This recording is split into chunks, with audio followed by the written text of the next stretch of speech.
Olá pessoal, você que está vendo o vídeo, muito obrigado, tá joia? Inscreva o canal Professor Miguel Química e dá uma forcinha para o canal crescer, valeu gente, né? É uma reflexão interessante aqui, tá bom? Teoria atômica, caráter experimental. Bom, agora realmente, terceirão, né, 2026 aí, FUNVIC, nós vamos usar, né, a partícula alfa aqui, que o Rutherford deu o nome de partícula alfa no experimento que ele fez, por volta de 1900, né? 1800, 1899, por aí. Bom, vamos lá. Então, é importante mais uma vez, né, pessoal, sacar aqui, né, que partícula alfa é o núcleo de hélio, dois prótons, dois nêutrons, que dá massa 4. Essa é a ordem. Núcleo, dois prótons, dois nêutrons, massa 4. Prótons e nêutrons, massa do átomo, beleza? Então, núcleo de hélio, porque a partícula alfa é exatamente o núcleo de hélio, né? Um átomo de hélio, né? Porque o elemento, quando ele transmuta em outro, por exemplo, né? Quando o rádio, né? Rádio, né, ele transmuta em radônio, né? Está sendo um elemento menor, ele emite uma partícula alfa, que equivale a um átomo de hélio, beleza? Conceitos que nós vamos usar aqui para frente, né, pessoal? Vai lá. Número atômico é o número de prótons igual ao número de elétrons. Todo átomo é neutro. Bom, aí o átomo pode perder elétrons ou ganhar elétrons, né? Ele pode virar cátion ou ânion aí. Tabela periódica, vai, hidrogênio, número atômico 1, número atômico 2, é o primeiro período. Temos a lei periódica. Então vamos lá. Turma, então tá aí modelos atômicos agora, sequência, já vimos de Dalton e Thomson, tá, na aula anterior, agora de Rutherford e Bohr, beleza? Então vai lá, mais uma vez, orientação aqui, terceirão, em vez de ficar na porta aí esperando o professor, em vez de ficar em pé, em vez de estar fazendo outra coisa, aproveita o tempo de vocês é muito curto, tá joia? Então vai grifando, senta aí, enquanto eu chego, enquanto eu organizo, vai lá grifando, ler, grifar, página 35 a 38, faça isso aí, que isso aí, o cérebro faz links, né? Quando você chega no vestibular, você tem insights para resolver muitas questões aí, tá bom? Bem, turma, então tá aí, né? 1899, Rutherford aí, ele usou campos elétricos e magnéticos, né? E desviou, né? Desviou radiações do urânio e nomeou em alfa-beta. Depois Paul Villard, né? Paul Villard deu o nome de raios gama, né? Aquelas que não sofriam desvio, né? Olha aqui para você ver. Então, os raios de urânio, né? Passando aqui por um campo elétrico, né? Sofre desvio, né? Que sofre desvio para o lado negativo da placa, então é o alfa que é positivo, e que vai para o lado positivo da placa é o beta, e que não sofre desvio é o gama, beleza? Partícula alfa é núcleo de hélio, dois prótons, dois nêutrons, que dá massa 4. Partícula beta é o elétron emitido, tem massa zero e carga menos um, beleza? E radiações gama, né, pessoal, não são partículas, são ondas eletromagnéticas, né?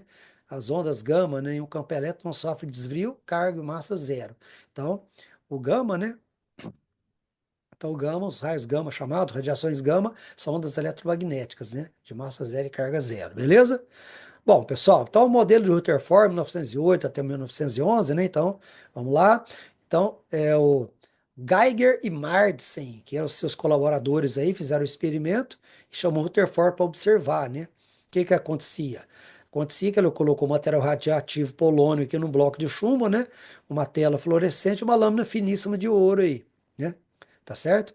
Então bombardeou essa lâmina maciça de ouro, né? Com partículas alfa, porque o polônio é emissor de partículas alfa.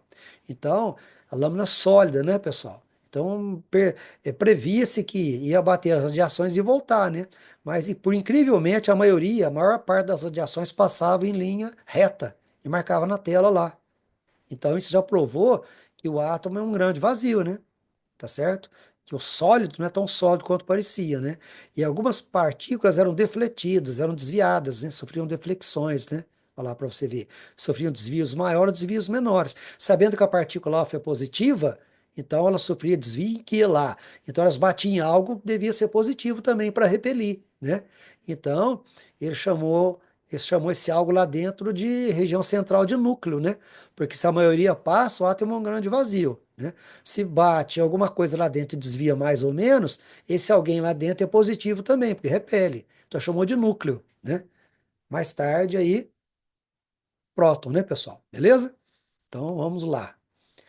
Então as conclusões é essa que a gente acabou de falar aí, né? Beleza? Então vamos lá. Rutherford, né, pessoal, já tinha ideia de próton, né? Lá no experimento dos raios canais, né, de Goldstein, que a gente falou na primeira aula, tá certo? Né? Aí em 1919 ele identifica o próton bombardeando H2 com partícula alfa, né? E em 1920 ele oficializa o nome de próton, tá certo? Beleza? Né? Lá quando Goldstein, né, usava gás hidrogênio, formava prótons, né? Pois os elétrons eram arrancados, né, pessoal? Então, certo? Na verdade, era o gás ionizado, né? Então, por um hidrogênio até que vale, né? Mas ainda não era o próton mesmo, hidrogênio lá, né? Depois que foi sendo comprovado, né? é, por Rutherford aqui bombardeando, né, o gás hidrogênio, né? Com partículas alfa, né? E fazendo aqui também essa transmutação artificial, né? Então, essa primeira transmutação artificial usando o nitrogênio, bombardeando ele com partículas alfa. Formou um isótopo do oxigênio e um próton, né? Exatamente o próton, beleza? Então, através desse bombardeamento com partículas alfa, produziu um isótopo do oxigênio. Lembrar que tem três isótopos, o oxigênio 16, 17, 18, assim como o H, 1, 2, 3, né? Beleza? E aqui o experimento de Rutherford, né, pessoal? Né? É, a partícula alfa, né? Tá vendo? A maioria passa, né? Algumas batem, até voltam, né? Que bate algo positivo lá. Mas o núcleo pode ser só positivo, será? Né? Bom, o problema é o seguinte, né? Se o núcleo fosse só positivo, né? Só positivo, ou tiver só cargas positivas, vamos dizer assim, ia haver uma repulsão, né? Ia haver vamos dizer, uma explosão, né? Uma desintegração do átomo, né? Então, devia ter algumas partículas aqui que evitassem essa repulsão, né? Então, 20 anos mais tarde, né? Chadwick, né? Chadwick, James Chadwick descobre o nêutron, né? A partícula neutras que tem no núcleo também que neutraliza essa repulsão de cargas positivas, né? Então, ele bombardeia o berílio com partículas alfa, né? Forma aqui um isótopo estável do carbono e libera um nêutron, né? Tem massa 1 e carga zero, beleza? Tá? Então vai construindo, né? Bom, tá aí, só para dar uma lembrada, né, pessoal? O núcleo é de 10 mil núcleo, né? O núcleo é de 10 mil vezes a 100 mil vezes menor que o átomo, beleza? Então o núcleo do átomo, pensa nisso, né? De 10 mil a 100 mil vezes menor que o átomo. Só para você ter uma ideia, se o núcleo fosse o tamanho de uma ervilha, imagina uma ervilhazinha, tá? Certo? Né?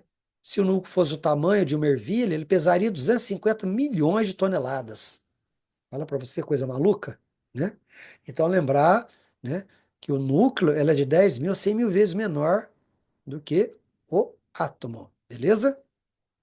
Ou vice-versa, né? Tranquilo? Bom, Rutherford chamou seu modelo de planetário, né? Porque você tinha um núcleo e elétrons em volta, né? Então, segundo a lei de Maxwell, né? O elétron girando em volta do núcleo deveria perder energia, né?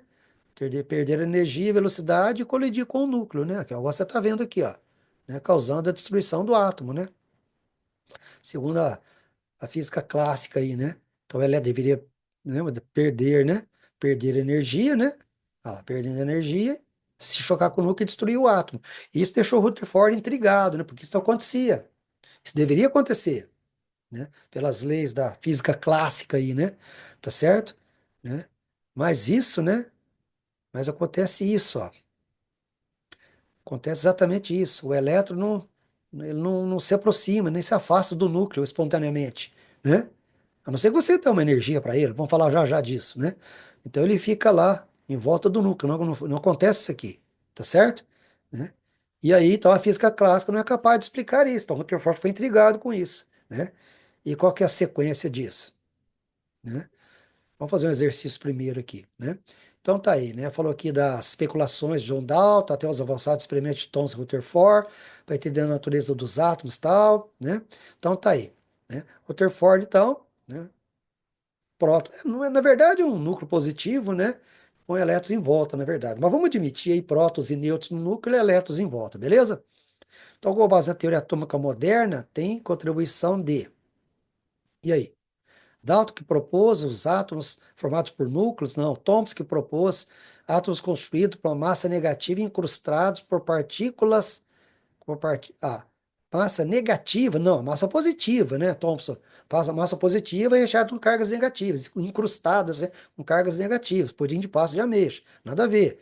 O Rutherford que propôs que os átomos, uma região muito pequena, com massa e carga positiva, circundada, né, circundado por uma região com órbitas com partículas negativas, que são os elétrons, né, pessoal? Beleza? Né? Então é isso daí, né? Rutherford propôs uma região muito pequena, que chamou de núcleo, né? Que tem massa e carga positiva, né? Circundado por carga negativa, que seria os elétrons, beleza? Vamos fazer um outro aqui? Aí, modelo de Dalton, Thomson, Rutherford, Bohr, né? Nos auxilia a compreender a estrutura, a transformação da matéria, beleza? Tal, resultante de observações experimentais, conduzir hipóteses, a hipótese e a teoria atômica. Então tá aqui, né? Duas relevantes percepções da composição da matéria descritas aqui, né? Então é para fazer uma analogia aqui, tá? Eu não coloquei o teste aqui, mas vai ser letra D, viu? Modelos atômicos de Rutherford, né, Bohr e Dalton, né? Então os átomos contêm um pequeno núcleo central positivamente carregado e os elétrons ocupam espaço ao redor, né? Bem claro aí que é Rutherford, né? Os átomos são esferas positivamente carregadas, né? Nas quais os elétrons são incrustados, né? E podem ser arrancados. Tá com cara de Thompson, né, pessoal? Então, isso daí, né? Deu para ir? Né? A massa positiva, no quais tem elétrons lá, elétrons incrustados, elétrons colocados lá. E lógico que eles podem ser arrancados, né? Beleza? Mais um? Olha lá. As investigações tal, tal, do século XIX e XX, tal, beleza? Para ver as proposições. Os prótons são partículas de carga positiva que estão localizados no núcleo do átomo. Os elétrons são partículas de carga negativa que estão localizados na eletrosfera. Os nêutrons são partículas sem carga elétrica localizadas na eletrosfera. Não, nêutrons é núcleo, né? Os prótons possuem massa maior que a dos elétrons. O próton e o nêutron, né, pessoal? O próton e o nêutron têm massa aproximadamente 1. E tem massa 1836 vezes mais que o elétron. Os nêutrons estão localizados no núcleo do átomo e possuem massa equivalente à massa dos elétrons, né? O nêutron, né? O nêutron não tem massa, né? Neutro. Os prótons e os elétrons são partículas que, embora possuem cargas opostas, estão localizadas no núcleo atômico. Elétron no núcleo, bravo, né, gente? Prótons e nêutrons no núcleo, né? Bom, o pessoal falou um pouquinho aqui da mecânica quântica, né? Quem começou a introduzir isso foi Max Planck, né, por volta de 1900. Então, quanto é uma quantidade fixa, né? Quantum, né, uma pequena quantidade. Então, a emissão de energia absorvida, né, ou emitida é na forma de quanta, plural, né? Quanta. Então, na forma de pacotinhos de energia, né? Então, ele propôs que a energia se propaga nessa forma de pacotinhos de energia, né? Na forma de quanto, né? Na forma de quanta, no plural, né? Então, cada pacotinho é um quanto de energia, uma quantidade bem definida e pequena. Aí, ó, tá vendo? Então, a energia vai se propagando em forma de pacotinho segundo Planck, né? Tranquilo? Bom, falando um pouquinho de ondas, né, pessoal? Ondas mecânicas, né? Precisam de um meio material, né? Tá certo? Para se propagarem, né? Ondas sonoras, marítimas, né? Sísmicas, né? Tá certo? Então, essas ondas mecânicas. Qual é a diferença das ondas eletromagnéticas, né, pessoal? Ondas eletromagnéticas são oscilações de campos elétricos e magnéticos perpendiculares entre si, tá certo? Que vai transportar energia, tá? Então, isso é muito importante, né? Então, é, ondas eletromagnéticas, a definição é essa, tá certo? Oscilações de campos elétricos e magnéticos perpendiculares entre si, né? Que transportam energia, beleza? Lembrar que propaga no vácuo em meio material, né? Velocidade da luz, né? Então tem vários tipos de ondas eletromagnéticas, de rádio, assim por diante, né? Então tem várias aqui, ó, que a gente colocou, né? Beleza? Bom, então, comprimento de onda, né? A distância entre dois picos, né? Depressão ou vale, né? Então, comprimento de onda são, né, dois picos aqui, né? Ou vale, tá certo? Ou vale aqui, beleza? Lembrar que as ondas eletromagnéticas se propagam à velocidade da luz, né, gente? Tá? Então, comprimento de onda, que é dado por essa letrinha aqui, tá certo? Né? Wavelength, né? Of traveling wave, né? Então, esse comprimento de onda, né? Ó, comprimento de onda viajando, comprimento de onda viajando aí, né? Vamos lá. E aí, turma? Frequência. O que é a frequência? Imagina uma corda. Quando você agita mais a corda, você aumenta a frequência, né? Então, a frequência é a quantidade de comprimento de onda que passa em um segundo, né? Tá certo? Né? Então, expressa em ciclo por segundo, né? Que é igual a um segundo menos um, né? Um ciclo por segundo é um segundo menos um. Passo o segundo para cima, fica o segundo menos um, que é igual a um hertz, né? Beleza? Velocidade é a rapidez de propagação, né? Então, você tem o comprimento de onda e a frequência de onda, né? Então, quanto menor o comprimento, maior a frequência, né, gente? Imagina uma corda, né? Aí vai ficar o comprimento de onda pequeno e a frequência é maior. Então, transporta mais energia, né? Vamos falar mais um pouquinho aqui? Vai aqui para você ver, ó, o comprimento de onda, ó.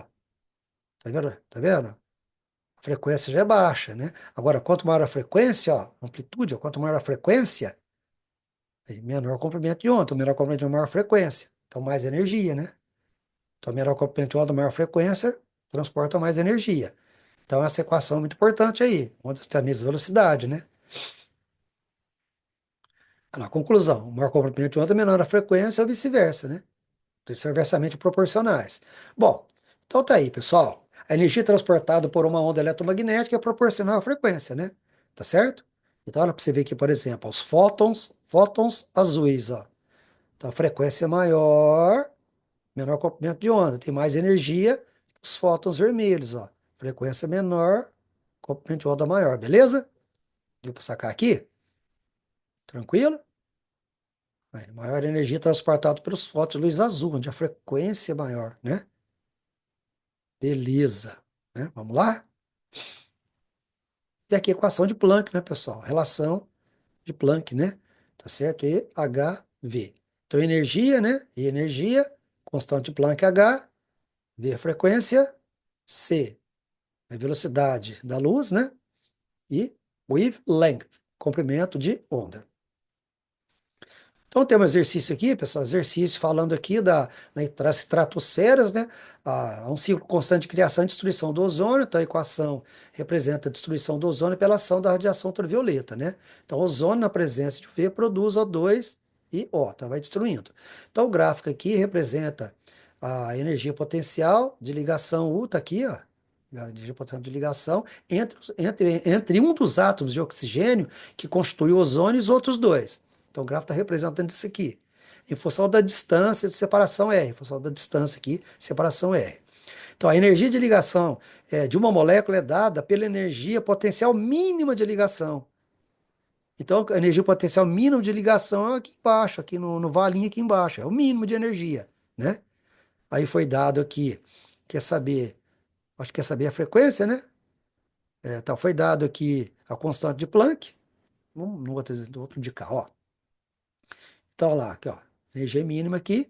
Então, quer saber a frequência, né?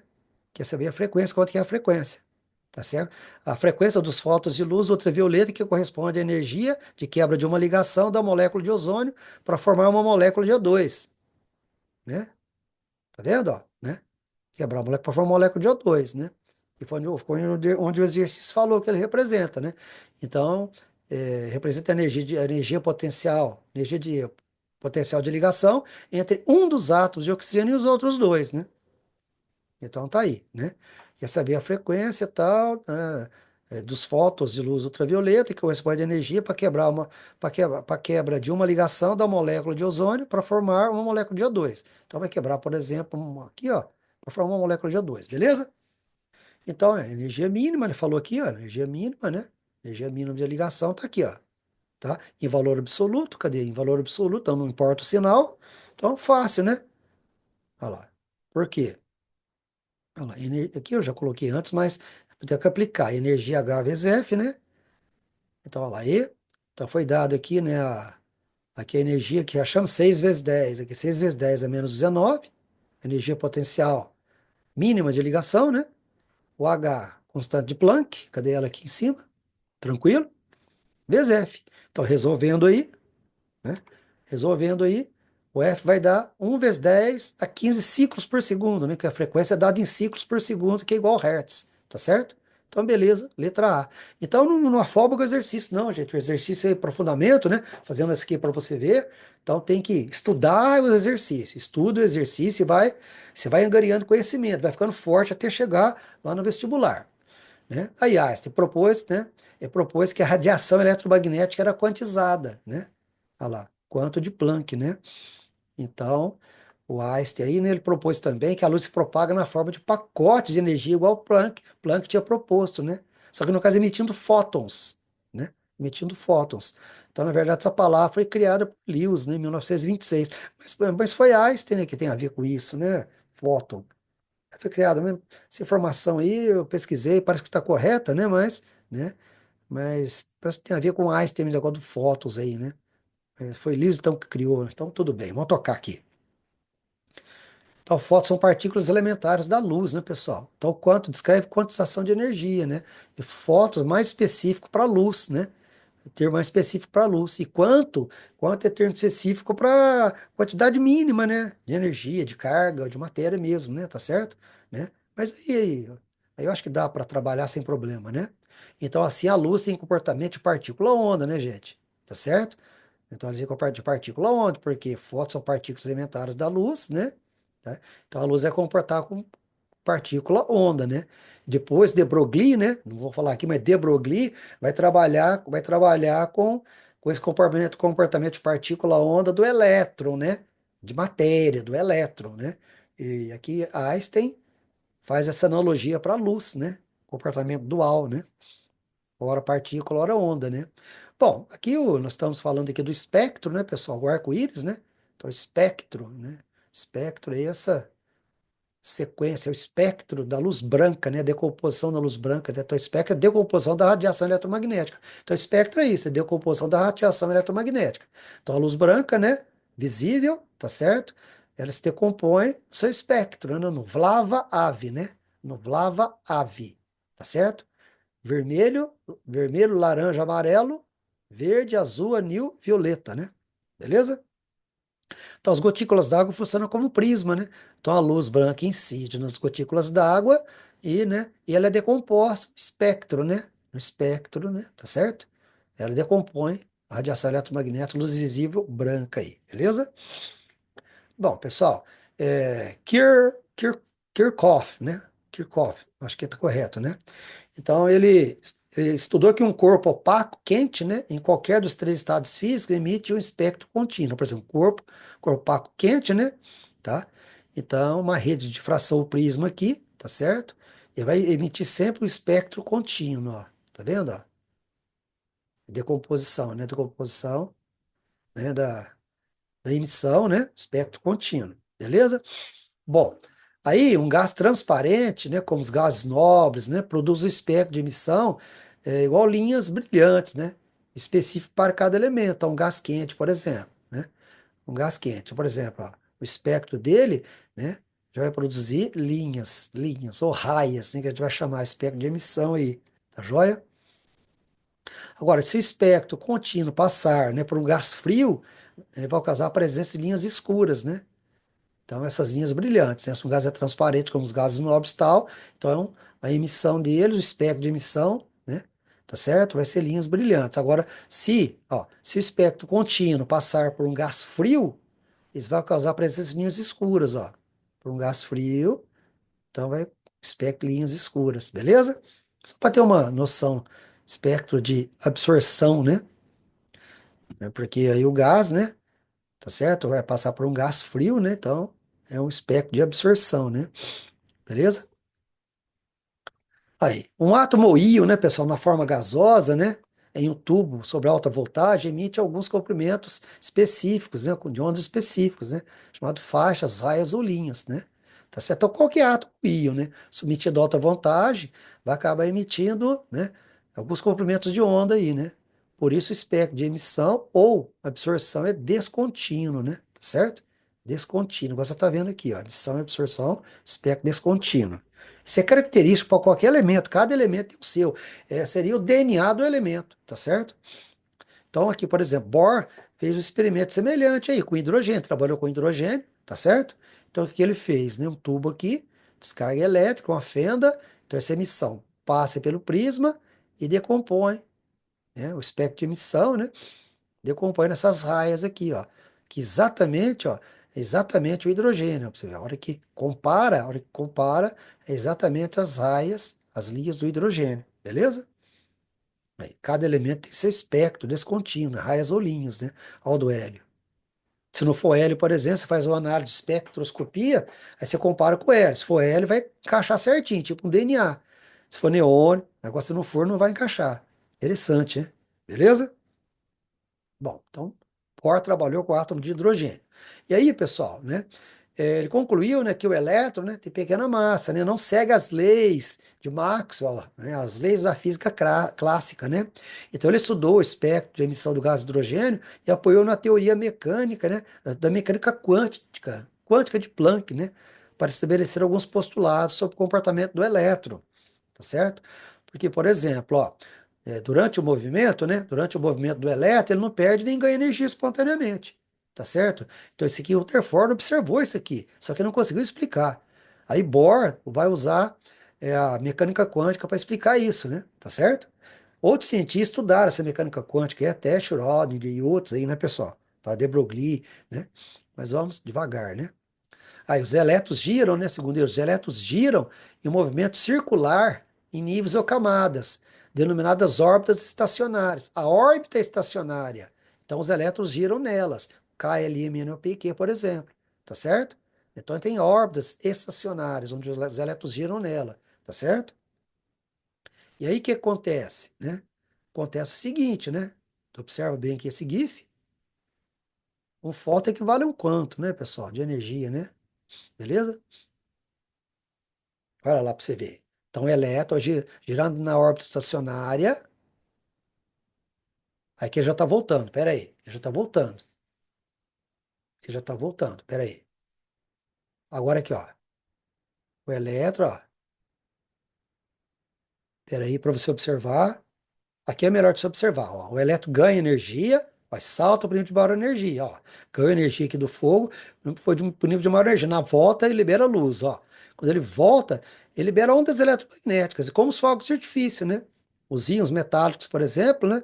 Tá certo? São excitados, o elétron vai para o nível de maior energia e na volta libera luz, né? Na cor dos íons metálicos, por exemplo, tá certo? Né? Vermelho, cloreto de estrôncio, verde, cloreto de bário, e assim vai, magnésio cintilante, assim por diante, tá joia? Então, ó, então, um ato sobre aquecimento aí, ou descarga elétrica, né? Os elétrons absorvem fótons, né, de energia, né, e realiza o salto quântico, né? Tá certo? Ele vai para o nível de maior energia. E na volta ele libera energia na forma de ondas eletromagnéticas, luz visível e outras, né? UV, calor, né? Para diferentes íons metálicos, cores diferentes. Tranquilo? Igual nos fogos de artifício. Beleza, pessoal? Tá, isso aqui é importante, essa parte aqui, viu? É na volta que o elétron libera energia, tá? Para ele saltar para o nível de maior energia, ele absorve energia, tá? E ele devolve essa energia, ele emite essa energia quando ele volta para o nível de origem. Aí ele libera ondas eletromagnéticas, luz visível, assim por diante. Cuidado, viu? Tranquilo? Olha lá, recebeu energia, saltou para o nível de maior energia, e na volta, ó, ó, vai devolver a energia que ele recebeu, na forma de ondas eletromagnéticas aí. Ele vai liberar, né, fóton de energia aí, né? Aí, essa luz emitida pelos átomos aí são estudadas em espectrômetros, sabe? Certo, pessoal? Já que ela é constituída por linhas ou raias, né? Com diferentes comprimentos de onda. Ela faz parte da espectroscopia aí, tá joia? E vamos lá. Aí, um exercício aqui para marcar, né? Lá. Emite a cor característica, falou aí, né? Quando os elétrons percorrem um tubo, tal, moléculas do gás e emitem luz, né? Olha lá. Caracteriza o elemento conforme ilustra a figura aqui. Olha lá. A natureza da luz emitida pelas lâmpadas de neon pode ser explicada pelo modelo de, tá vendo? A emissão de luz, né? Bora, né, pessoal? Bora? Ótimo, vamos lá. Bom, pessoal, aqui, né, nós temos aí o Kepler, né? Então, o que que o Kepler fez? Bom, finalzinho aqui. Então, Kepler foi responsável aí, né, que elaborou aí as leis do movimento planetário, conhecido por leis de Kepler, né? Então, o que que ele fez? Ele aperfeiçoou invenções de Galileu Galilei e deixou importantes trabalhos aí, né, que influenciou na descoberta de Isaac Newton aí, né? Então, isso porque Summerfield, né? Summerfield, né, ele foi inspirado em Kepler, né, nessas órbitas, né, nesse movimento planetário aí, tá? E, e propôs em 1916 aí a contribuição de Summerfield, os subníveis de energia, que nos níveis você tem subníveis de energia em órbitas elípticas, errado aqui, ó, em órbitas elípticas, né? Então os elétrons descrevem órbitas estacionárias circulares de energia somente, também órbitas elípticas, que ele chamou de SPDF, subníveis, contribuição de Summerfield aí, beleza? Bom, turma, então, é, exercício, não deixa de fazer os propostos, tem muita dificuldade, faz propostos pelo menos, né?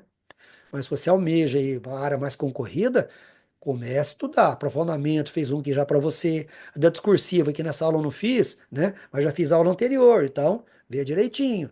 Na hora que complicar um pouco, aí você fala que a gente tenta fazer aqui para você, a gente até grava, tá?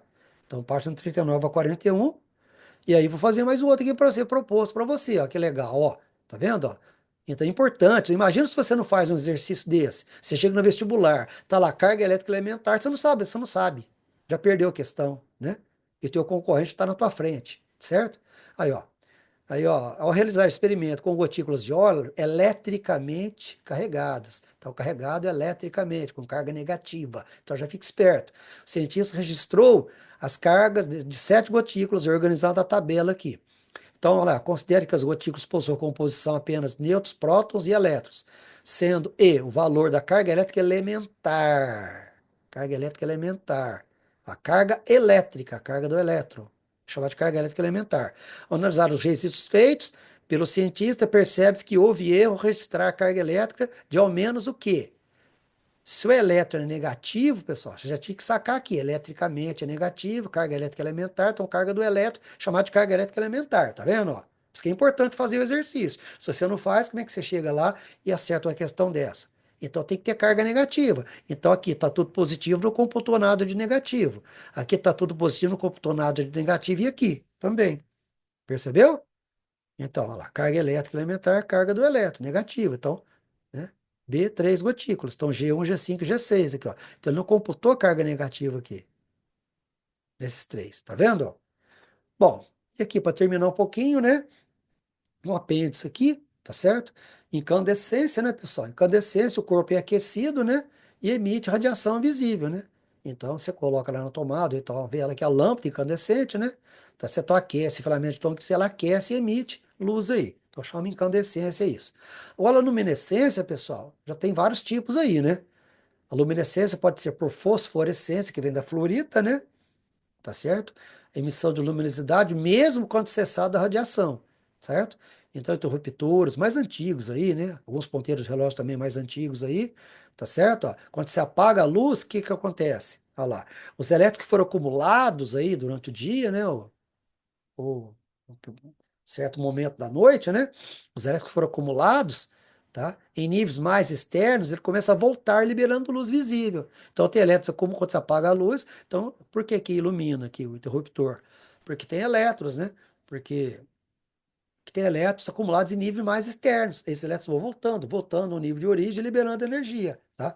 Então isso é chamado fosforescência, né? Tá certo? Tem a ver com fluorita, né? Que é um mineral de cores variáveis, usado na produção de ácido fluorídrico, né? Na metalurgia, na siderurgia, beleza? Bom, tem a fluorescência, que vem do fósforo, né, pessoal?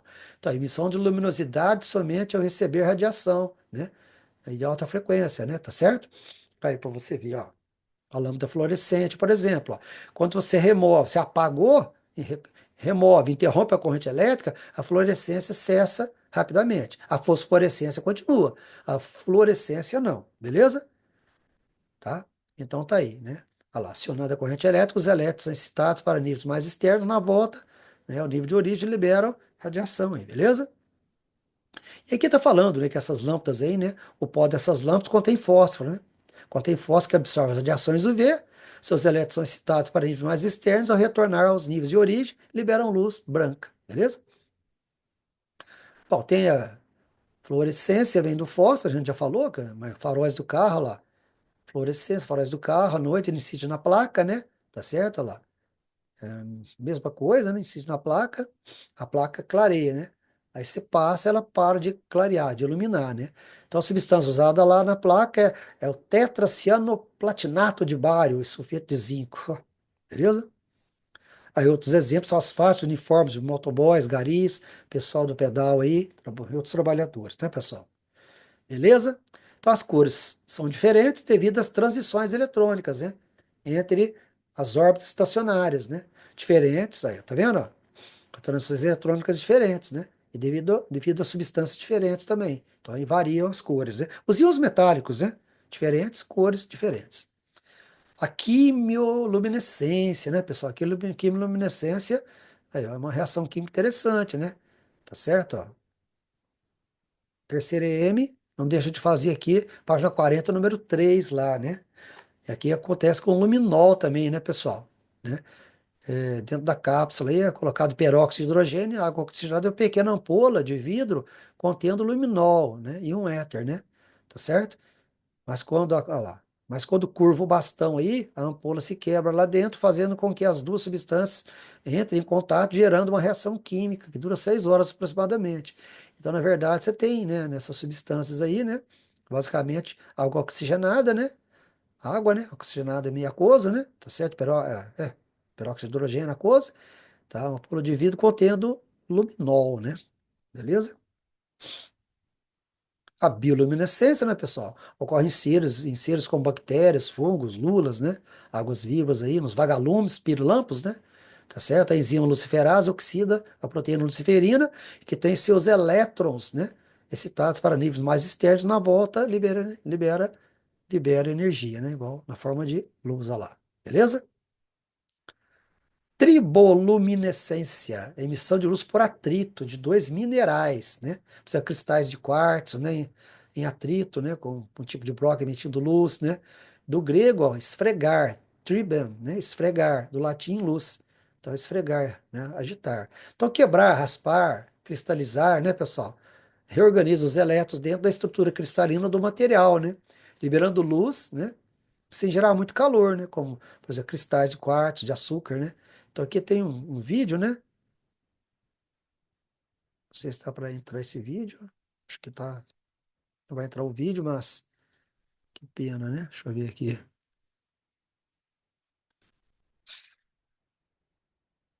Deixa eu ver se consigo entrar o vídeo só para você ter uma noção.